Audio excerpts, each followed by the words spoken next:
Right. మేము ZPHS Melacheruvu 10th class విద్యార్థులు. I am Shruti. I am Anushka. I am Manisahiti. I am Meghna. I am Mahalakshmi. I am Mavita.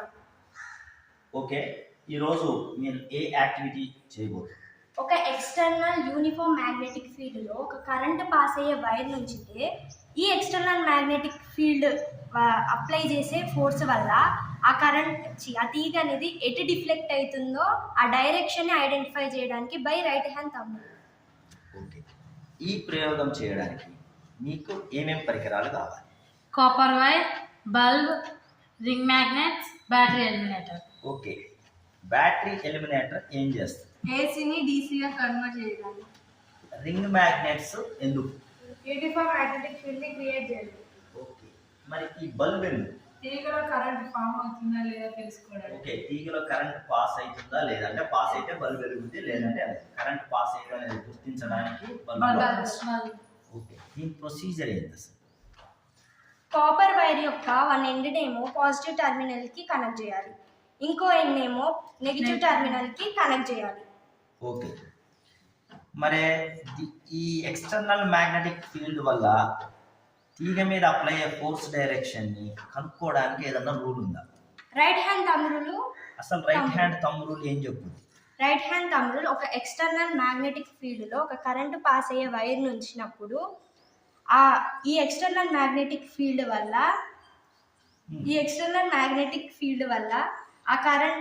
ఆ wire ఎటు deflect అయ్యిద్దో ఆ డైరెక్షన్ని ఈజీగా identify చేయడానికి right hand thumb rule అనేది. Right hand thumb రూల్లో ఈ finger ఏం చూపిస్తుంది? రైట్ హ్యాండ్ థంబ్ రూల్లో ఈ మిడిల్ ఫింగర్ అనేది ఎక్స్టర్నల్ మ్యాగ్నెటిక్ ఫీల్డ్ యొక్క ఫీల్డ్ లైన్ చూపిస్తుంది. ఓకే, అంటే ఇప్పుడు ఈ వేలు ఇటు ఉందంటే ఇది నార్త్ నుంచి సౌత్ నుంచి.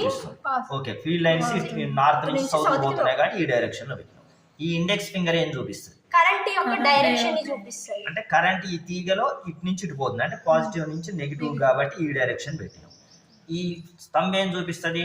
థంబ్ ఈ ఎక్స్టర్నల్ మ్యాగ్నెటిక్ ఫీల్డ్ లో ఆ కరెంట్ డిఫ్లెక్ట్ అయిన డైరెక్షన్ అంటే తీగ మీద అప్లై ఫోర్స్ యొక్క డైరెక్షన్ ని చూపిస్తుంది. అంటే తీగ ఇప్పుడు ఎటు కదలాలి? పైకి కదలాలి. అంటే ఈ సర్క్యూట్ లో ఇప్పుడు కరెంట్ స్విచ్ ఆన్ చేస్తే మనకి ఈ తీగ పైకి కదలాలి. ఓకే, ఒకసారి నువ్వు చెప్పింది ఎంతవరకు కరెక్టో టెస్ట్ చేద్దాం. ఆన్ చేయండి, బంద్ చేయండి.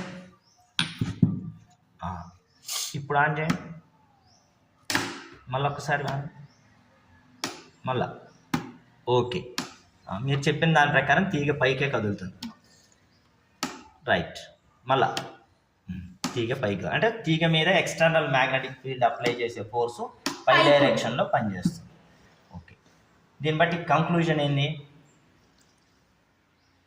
ఎక్స్టర్నల్ మ్యాగ్నెటిక్ ఫీల్డ్లో ఒక కరెంట్ పాస్ అయ్యే వైర్ నుంచినప్పుడు అది రైట్ హ్యాండ్ థంబ్ రూల్ ప్రకారం ఎటు కదులుతుందో మనం ఐడెంటిఫై చేయాలి. ఓకే, యూనిఫామ్ మ్యాగ్నెటిక్ ఫీల్డ్ ని ఇలానే ఉంచితేనేనా, దీన్ని మారిస్తే కూడా ఐడెంటిఫై చేయాలి. ఓకే, ఒకవేళ నేను సౌత్ ని ఇటు పక్కకి నార్త్ ని ఇటు తీసుకొస్తే అప్పుడు ఏ డైరెక్షన్ లో తిరుగుద్ది? అప్పుడు ఈ డైరెక్షన్. అంటే మ్యాగ్నెటిక్ ఫీల్డ్ అప్లై చేసే ఫోర్స్ తీగ మీద కిందికి పనిచేస్తుంది, అంటే తీగ కిందికి కదలా. ఓకే, టెస్ట్ చేయండి ఒకసారి, మళ్ళీ ఒక్కసారి. ఓకే, తీగ కిందికే కదులుతుంది మళ్ళా. రైట్, ఒకవేళ నేను కింద సౌత్ పోల్ నుంచి నార్త్ పోల్ పైనుంచి అనుకోండి, అప్పుడు రైట్ హ్యాండ్ రూల్ ప్రకారం ఎటు రావాలి? తీగ ఇటు పక్కకి, అంటే ఇటు పక్కకి రిఫ్లెక్ట్ కావాలి. అవుతా కదా, చూడండి అవుతుందా? క్లియర్గా అబ్జర్వ్ చేయండి, మళ్ళీ ఒక్కసారి క్లియర్గా అబ్జర్వ్ చేయండి. ఓకే, అవుతుంది. ఒకవేళ నార్త్ పోల్ని కింద ఉంచి సౌత్ పోల్ని పైన ఉంచితే ఇప్పుడు తీగ అటు కదలాలి.